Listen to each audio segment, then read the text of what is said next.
Fui expulsa grávida de casa. Pelo meu marido, que não queria ter filhos, fui trabalhar como limpador de janelas.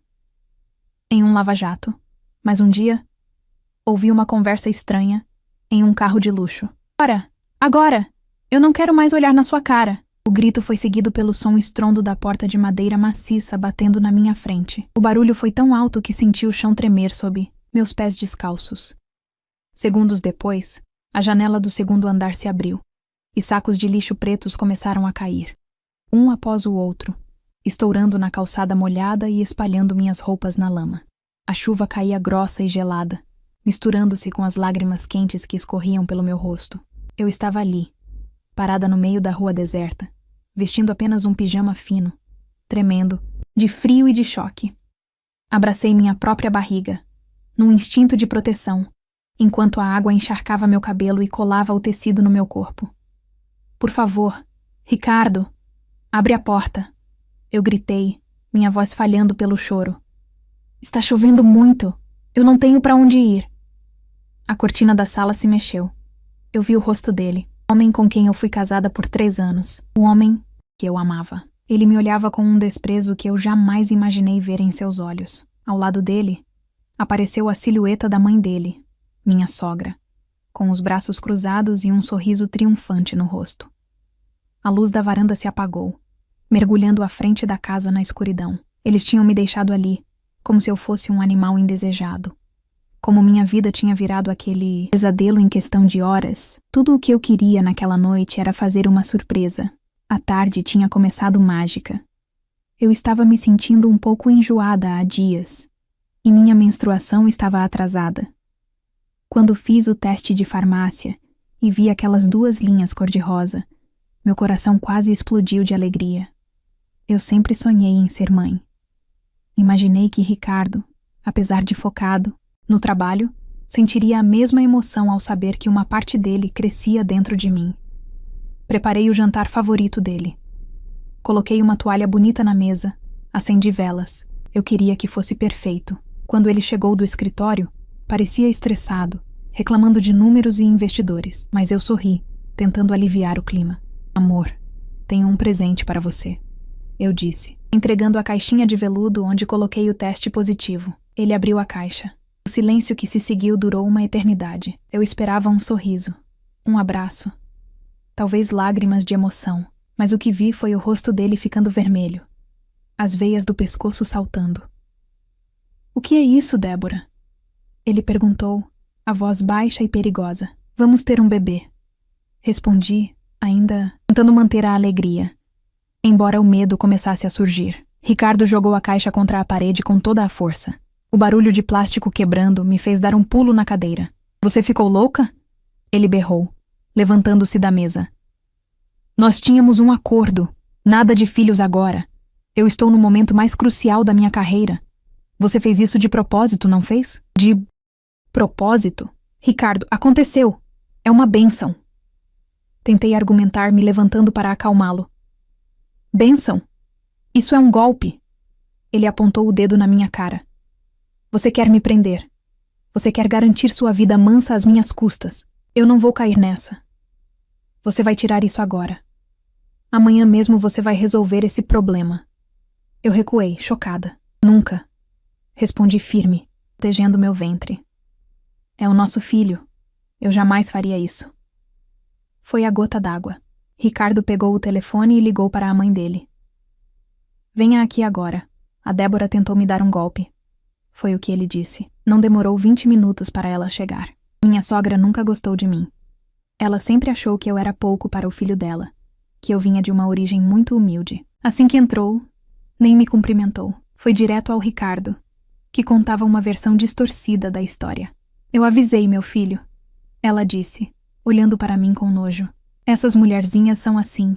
Elas engravidam para amarrar o homem e ficar com a pensão. Ela é uma interesseira, uma destruidora de lares. Eu sou sua esposa, gritei sentindo a injustiça queimar. Nós somos casados. Não por muito tempo, Ricardo retrucou. Se você não vai se livrar do problema, então eu me livro de você. Sai da minha casa. Agora?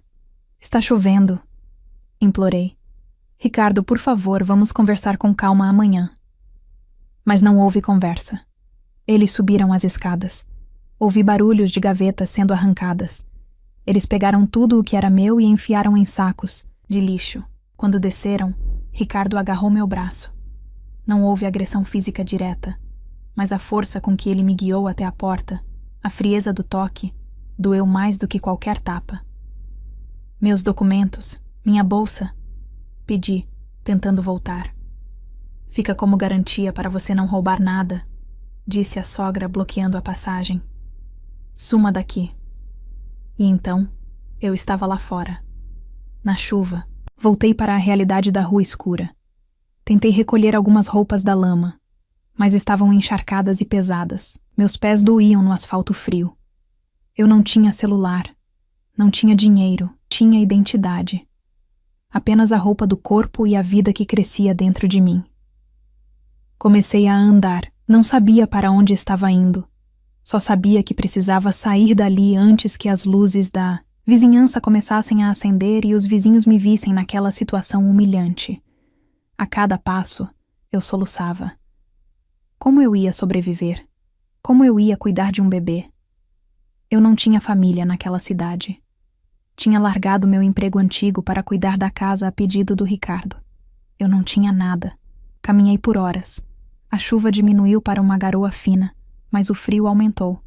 Minhas pernas fraquejavam. Passei por lojas fechadas, por prédios escuros. O medo de alguém me fazer mal ali sozinha era imenso, mas o desespero era maior. Quando eu já estava quase desistindo, sentada num banco de cimento de uma praça vazia, vi uma luz acesa do outro lado da rua. Era uma casa antiga, grande, com uma placa de madeira na frente. Forcei a vista para ler. Lar acolhedor. Apoio a mulheres. Uma ponta de esperança surgiu no meu peito. Reuni as últimas forças que tinha e atravessei a rua. O portão estava fechado, mas havia uma campainha. Com a mão trêmula, apertei o botão. Esperei. 1 minuto. 2. Ninguém. Apertei de novo, mais longo. Encostei a testa no portão gelado e rezei. Por favor, Deus, alguém me ajude. Ouvi passos. Uma luz na varanda se acendeu. A porta da casa se abriu e uma senhora apareceu. Ela usava um chale de lã sobre os ombros e óculos pendurados numa corrente. Ela caminhou até o portão, protegendo-se da garoa com a mão. Quem está aí a essa hora? Ela perguntou, a voz firme, mas não agressiva. Por favor, eu consegui dizer, minha voz saindo num sussurro rouco. Me ajuda. Eu não tenho para onde ir. A senhora chegou mais perto e me viu através das grades. Viu meu pijama molhado, meu cabelo grudado no rosto, meus pés descalços e sujos. A expressão dela mudou de desconfiança para preocupação imediata. Ela abriu o portão rapidamente. Minha Nossa Senhora! Menina, o que aconteceu com você? Entra rápido, você está congelando. Ela me puxou para dentro, passando o braço em volta dos meus ombros para me dar apoio. O calor do corpo dela foi a primeira coisa gentil que senti naquela noite. Meu nome é Celina, ela disse, enquanto me guiava para dentro da casa iluminada e quentinha. Vou pegar uma toalha e uma sopa quente para você. Você está segura agora. Eu desabei no sofá da recepção e chorei, mas dessa vez não era só de tristeza. Era de alívio. Eu tinha perdido minha casa e meu marido. Mas de alguma forma, senti que minha vida estava apenas começando a mudar. Eu não sabia ainda, mas aquela senhora bondosa seria o anjo que me ajudaria a reescrever minha história. Os primeiros dias no abrigo foram um borrão de tristeza, mas Dona Celina não me deixou afundar. Ela era uma mulher prática, daquelas que acreditam que o trabalho cura a mente. 3 dias depois de eu chegar lá, ainda com os olhos inchados de chorar, ela me chamou na cozinha. Débora, minha filha, eu consegui uma coisa para você, ela disse, servindo um café quente. Não é um escritório com ar-condicionado como você estava acostumada. E o salário é o mínimo, mas é honesto. O seu Amaro, dono de um lava-jato aqui, certo, está precisando de alguém para a secagem e limpeza dos vidros. Você topa? Eu não pensei 2 vezes. Alisei minha barriga, que ainda mal aparecia, e assenti. Eu precisava comer. Precisava de um teto e, acima de tudo, precisava juntar dinheiro para o meu bebê. O orgulho que eu tinha da minha vida antiga, de ser esposa de um executivo, tinha ficado para trás naquela calçada, chuvosa. Agora eu era apenas uma mãe lutando pela sobrevivência. O lava-jato era um lugar barulhento, cheio de vapor d'água e cheiro forte de cera e produtos químicos. Seu Amaro, um senhor de bigode grosso e cara fechada, me olhou de cima a baixo quando cheguei. "O serviço é pesado, menina", ele avisou sem rodeios. "Aqui não tem frescura. Tem que aguentar sol e ficar o dia todo." "Eu aguento, seu Amaro. Eu preciso muito desse emprego", respondi, com a maior firmeza que consegui reunir. Ele me entregou um uniforme azul um pouco largo, um par de botas de borracha e panos de microfibra. E assim começou minha nova rotina. O trabalho era exaustivo. Meus braços, desacostumados ao esforço físico, doíam tanto no final do dia que eu mal conseguia levantá-los para pentear o cabelo. Mas o pior não era o cansaço muscular.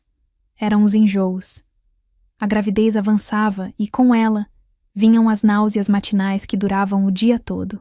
O cheiro de diesel e dos produtos de limpeza embrulhava meu estômago.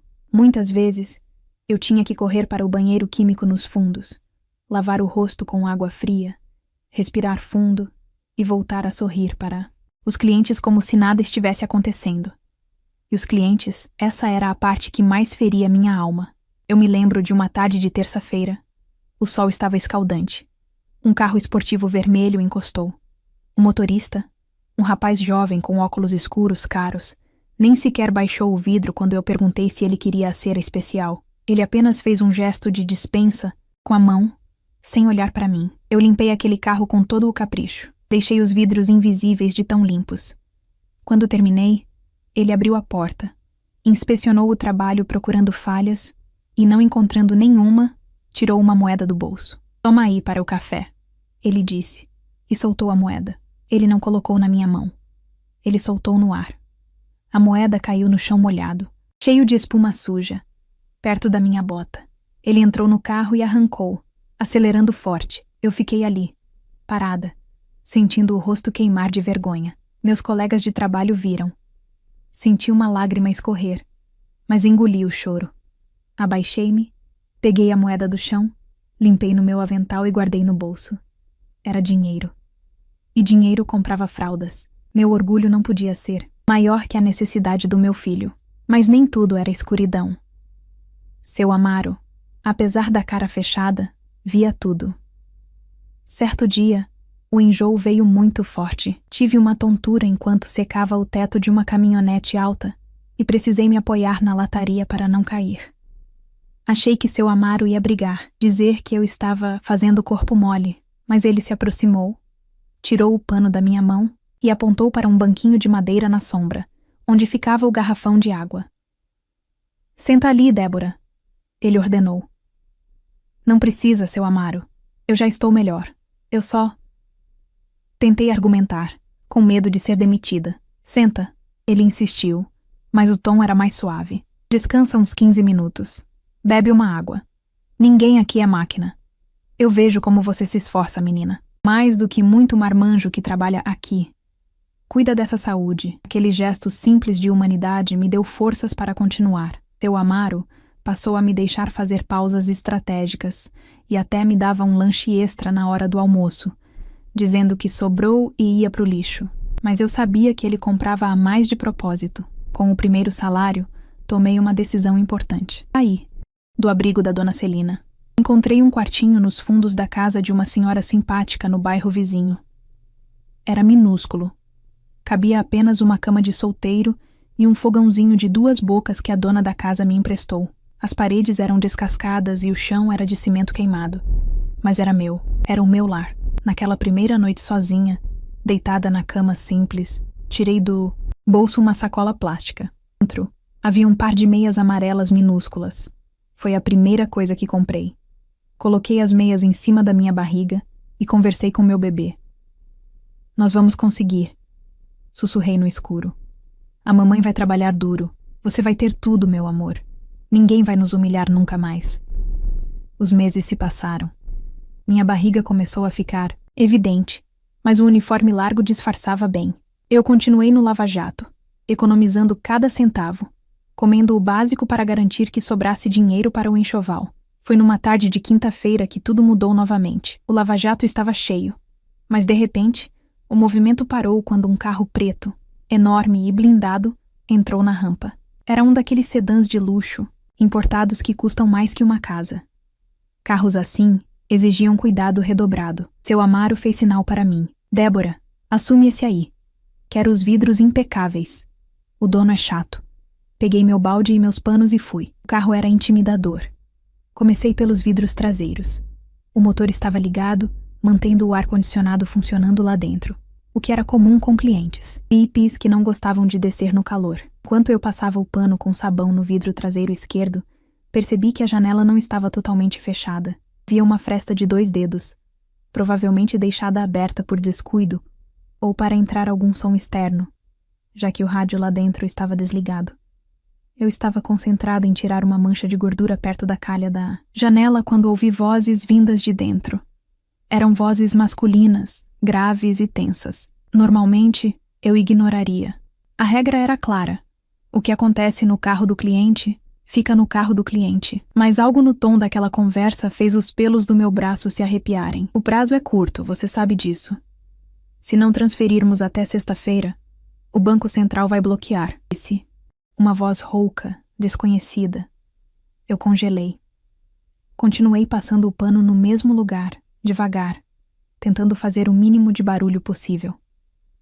Aproximei meu ouvido discretamente da fresta do vidro. Relaxa, está tudo esquematizado, respondeu uma segunda voz. Meu coração parou por um segundo, e depois voltou a bater com uma força que doía no peito. O pano quase caiu da minha mão. Aquela voz, aquele tom arrogante, aquela risada curta e seca no final da frase. Eu conhecia aquela voz melhor do que a minha própria. Era Ricardo, o homem que me expulsou de casa. O pai do meu filho. O que ele estava fazendo naquele carro, naquele bairro afastado, conversando sobre transferências bancárias e bloqueios? O medo me disse para correr, para largar o balde e fugir, dali antes que ele me visse através do vidro escuro. Mas algo mais forte que o medo me segurou ali. A intuição. Eu sabia que o Ricardo era ambicioso, mas aquela conversa soava perigosa, soava criminosa. Respirei fundo, tentando controlar o tremor das minhas mãos, e me inclinei um pouco mais, fingindo polir a maçaneta da porta, apurando os ouvidos para captar cada palavra que saía daquela fresta. O que eu estava prestes a ouvir não apenas explicaria muita coisa sobre o comportamento dele nos últimos meses, mas colocaria em minhas mãos, pela primeira vez, o poder de mudar o jogo. Meu coração batia tão forte contra as minhas costelas que eu tive medo de que eles pudessem ouvir lá dentro do carro. Eu continuei passando o pano no vidro, num movimento mecânico e lento, enquanto meus ouvidos tentavam captar cada sílaba daquela conversa proibida. A voz grossa do outro homem perguntou, num tom preocupado: "Você tem certeza de que ninguém desconfiou dos desvios nas planilhas do último trimestre? Estamos falando de muito dinheiro, Ricardo. Se a auditoria pegar isso antes do voo, estamos acabados." Ricardo soltou uma gargalhada. Aquela risada fria que, um dia, eu achei que fosse sinal de confiança. Mas agora soava apenas cruel. "Eles são uns idiotas", Ricardo respondeu com a arrogância de sempre. "Os investidores só olham o lucro final, não os detalhes." Eu manipulei tudo. O dinheiro dos aportes, aqueles 30 milhões que entraram semana passada, já estão convertidos e depositados na conta fantasma, que abrimos no exterior. Ninguém vai perceber nada até segunda-feira de manhã. Eu gelei. 30 milhões. O homem que me expulsou de casa porque disse que um filho atrapalharia a carreira e daria despesas, estava roubando milhões de pessoas inocentes. "E a sua esposa?" Outro homem perguntou. "Aquela que você chutou. Ela não sabe de nada que possa te comprometer?" "Mulher, magoada é um perigo, cara." Prendi a respiração. Minha mão parou no vidro. "A Débora?" Ricardo bufou com desdém. "Aquela lá não tem inteligência para entender o que eu faço. Ela acha que eu trabalho com papéis. Além do mais, ela está na rua, sem dinheiro e sem credibilidade. Quem vai ouvir uma grávida abandonada?" O foco agora é o plano de fuga. O jatinho particular sai, sábado, às 10 da noite, do hangar executivo. Vamos direto para o paraíso fiscal e deixamos a bomba explodir aqui. Adeus, Brasil. Sábado, 10 da noite. Faltavam apenas 2 dias. A raiva subiu pelo meu corpo como fogo. Não era só por mim. Era pela maldade pura dele. Ele ia destruir a vida de centenas de famílias que investiram naquela empresa. Ia fugir rico e impune, enquanto eu limpava a sujeira dos outros para comprar leite. Eu precisava fazer alguma coisa. Com a mão trêmula e suada, tirei meu celular do bolso do avental. Era um aparelho velho, com a tela trincada, que eu consegui comprar de segunda mão com minhas gorjetas. Deslizei o dedo com cuidado para não fazer barulho e abri o aplicativo de gravador de voz. Aproximei o microfone da fresta do vidro, rezando para que nenhum funcionário do Lava Jato gritasse meu nome naquele momento, ou para que o aspirador de pó do outro lado não abafasse o som. Repete o número da conta para eu confirmar a transferência final, disse o homem desconhecido. Anota aí, não quero erros, Ricardo disse. E então, ele ditou. Ele ditou tudo. O nome do banco no exterior, o número da conta, o código de acesso e até o nome falso que ele usaria no passaporte para embarcar. Ele detalhou o plano inteiro, rindo como se estivesse contando uma piada num bar. Gravei cada segundo. Eram 3 minutos de confissão pura. 3 minutos que valiam a liberdade dele e a justiça para mim. De repente, o vidro começou a subir. Puxei a mão num reflexo rápido, quase derrubando o celular. O motor do carro roncou mais alto. Eles iam sair. Guardei o celular no bolso, sentindo o peso dele como se fosse uma barra de ouro. O carro acelerou e saiu da rampa cantando pneu. Vi a silhueta de Ricardo no banco do carona, relaxado, sem fazer ideia de que a esposa sem inteligência estava a menos de 1 metro dele, segurando a chave da sua destruição. Assim que o carro dobrou a esquina, minhas pernas cederam. Sentei num pneu velho encostado na parede, tentando respirar. Eu estava enjoada, tremendo, mas pela primeira vez em meses, eu não sentia medo do futuro. Eu sentia determinação. Débora? Tudo bem, menina? Seu Amaro gritou lá do escritório, me vendo pálida. Tudo, seu Amaro. Respondi, forçando a voz. Só uma tontura de grávida. Já passa. Terminei meu turno no automático. Cada minuto parecia 1 hora. Assim que recebi meu pagamento do dia, corri para o ponto de ônibus. Eu não fui para casa. Fui direto para o único lugar onde sabia que encontraria ajuda segura. O lar acolhedor. Dona Celina estava na recepção organizando doações de roupas. Quando me viu entrar esbaforida, ainda com o uniforme, sujo de graxa, ela largou tudo. O que houve? O bebê está bem? Ela perguntou assustada. O bebê está ótimo, Dona Celina, mas eu preciso de ajuda. Preciso de um advogado bom e honesto. Agora.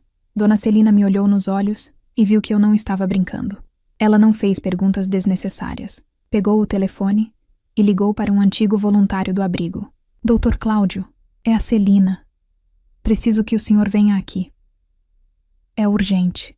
Tenho uma moça com uma prova que pode parar a cidade. Meia hora depois, estávamos numa salinha reservada do abrigo. O Dr. Cláudio era um homem sério, de cabelos grisalhos, que trabalhava defendendo causas sociais. Eu coloquei o celular na mesa, com as mãos ainda tremendo, e apertei o play. O silêncio na sala enquanto a voz de Ricardo ecoava era absoluto. Dr. Cláudio ouvia atentamente, franzindo a testa, anotando nomes e números num bloco de papel. Quando a gravação terminou, com a risada debochada de Ricardo, o advogado soltou o ar que prendia nos pulmões e me olhou com um respeito profundo. Minha jovem, você tem noção do que tem aqui? Ele perguntou, tirando os óculos. Tenho, respondi. É a prova de que ele é um ladrão. É mais do que isso, explicou o advogado, inclinando-se para a frente. A Polícia Federal já está investigando a empresa dele há meses por suspeita de fraude. Mas eles não conseguiam provas concretas para prender os diretores. Eles precisavam do caminho do dinheiro e da confirmação da fuga. Você acabou de entregar tudo isso de bandeja. Ele fez uma pausa, olhando para minha barriga e para minhas roupas humildes. E tem mais uma coisa, Débora. Existe uma lei de recompensa para denúncias que ajudam a recuperar dinheiro desviado de grandes fraudes financeiras e crimes contra o sistema. Se essa gravação impedir a fuga e recuperar os 30 milhões, você tem direito legal a uma Porcentagem desse valor como colaboradora da justiça. Eu pisquei, confusa. Recompensa? Eu não fiz pelo dinheiro. Eu fiz porque ele é mau. Eu sei, disse o advogado, sorrindo gentilmente. Mas a justiça às vezes escreve certo por linhas tortas. Esse dinheiro não é sujo. É o seu direito. Vamos à delegacia especializada agora mesmo. Não podemos esperar até sábado. Entramos, no carro velho do Dr. Cláudio, e fomos para a delegacia central. O caminho parecia interminável. Eu olhava para a cidade passando pela janela e pensava em Ricardo, arrumando as malas, crente que era intocável. Ele me subestimou. Ele achou que eu era fraca. Mas ele esqueceu que uma mãe faz qualquer coisa para proteger o futuro do seu filho. Chegamos à delegacia. O delegado nos atendeu imediatamente quando o Dr. Cláudio mencionou os nomes envolvidos. Entreguei o celular. Eles ouviram. A movimentação na delegacia mudou instantaneamente. Telefones começaram a tocar. Policiais começaram a colocar coletes. Mandados de prisão foram digitados às pressas. O voo é sábado, disse o delegado, olhando para o mapa na parede. Mas não vamos esperar até lá. Se eles perceberem qualquer movimento estranho, somem. Vamos pegá-los agora, no momento em que tentarem transferir o dinheiro. Eu fiquei sentada num canto, observando a justiça sendo preparada. Dr. Cláudio sentou ao meu lado e segurou minha mão. Prepare-se, Débora. Amanhã, o rosto do seu ex-marido vai estar em todos os jornais, e a sua vida vai mudar para sempre. Fechei os olhos e respirei fundo. Eu estava pronta. Sábado à noite. O aeroporto internacional estava lotado, como de costume, mas eu estava em uma sala de monitoramento da Polícia Federal, assistindo a tudo pelas câmeras de segurança ao lado do Dr. Cláudio. O delegado tinha montado uma operação silenciosa e precisa. Eles deixaram Ricardo e seu cúmplice chegarem até o portão de embarque para provar, sem sombra de dúvida, a tentativa de fuga internacional. Pela tela, eu vi Ricardo. Ele usava um chapéu e óculos escuros, tentando ser discreto. Mas sua postura arrogante o entregava. Ele carregava apenas uma mala de mão, confiante de que sua fortuna roubada já o esperava do outro lado do oceano. Eu senti um misto de nervosismo e ansiedade. Aquele homem destruiu meus sonhos, me expulsou na chuva, me humilhou. E agora, sem saber, estava caminhando direto para a armadilha que eu ajudei a armar. Quando a voz no alto-falante anunciou o embarque, Ricardo se levantou. Foi nesse momento que os agentes agiram. De todos os lados, policiais à paisana cercaram a dupla. Ricardo tentou correr, derrubando uma senhora que estava na fila, mas foi imobilizado em segundos. Eu vi, pela tela de alta definição, o choque no rosto dele. O momento exato em que a arrogância se quebrou e deu lugar ao pânico. Ele gritava, exigia advogados, dizia que era um engano, mas as algemas frias em seus pulsos diziam a verdade. Pegamos, disse o delegado ao meu lado. O dinheiro foi bloqueado, as provas estão seguras e eles não vão a lugar nenhum. As imagens da prisão vazaram quase instantaneamente. Em questão de minutos, todos os canais de notícias mostravam o executivo de sucesso sendo arrastado pela polícia, acusado de um dos maiores golpes financeiros do ano. O nome dele estava na lama. A carreira pela qual ele sacrificou sua família tinha acabado. 2 dias depois, a notícia da minha colaboração saiu, embora minha identidade tenha sido preservada no início. Mas na cidade pequena onde morávamos antes, as fofocas correm rápido. Todos sabiam que a ex-esposa desaparecida tinha sido a chave para a prisão. Eu ainda estava no lar acolhedor, ajudando Dona Celina na cozinha, quando a campainha tocou. Fui atender. Quando abri a porta, deparei-me com uma figura que mal reconheci. Minha ex-sogra. A mulher que sempre andava impecável, com joias e nariz empinado, parecia ter envelhecido 10 anos em 48 horas. Ela estava sem maquiagem, com os olhos vermelhos e as mãos trêmulas. Débora, ela disse, com uma voz chorosa que eu nunca tinha ouvido antes. Minha querida, graças a Deus te encontrei. Eu fiquei parada na porta, bloqueando a entrada. A imagem daquela noite chuvosa, dela jogando minhas roupas na lama, veio à minha mente. O que a senhora quer? Perguntei calmamente. Nós precisamos conversar. Somos família. Ela tentou pegar na minha mão, mas eu recuei. A polícia bloqueou tudo, Débora. As contas do Ricardo, as minhas contas. Levaram meu carro, lacraram a casa. Eu não tenho onde ficar. Não tenho dinheiro nem para o mercado. Eu soube que você vai receber uma recompensa. Que você ajudou a polícia. Você precisa me ajudar. O Ricardo errou, mas ele é seu marido. E eu sou a avó do seu bebê. Olhei para aquela mulher. Não senti ódio. Senti apenas uma indiferença imensa. Ela não estava ali por arrependimento. Estava ali por conveniência. Porque o dinheiro? A senhora disse que eu era uma interesseira.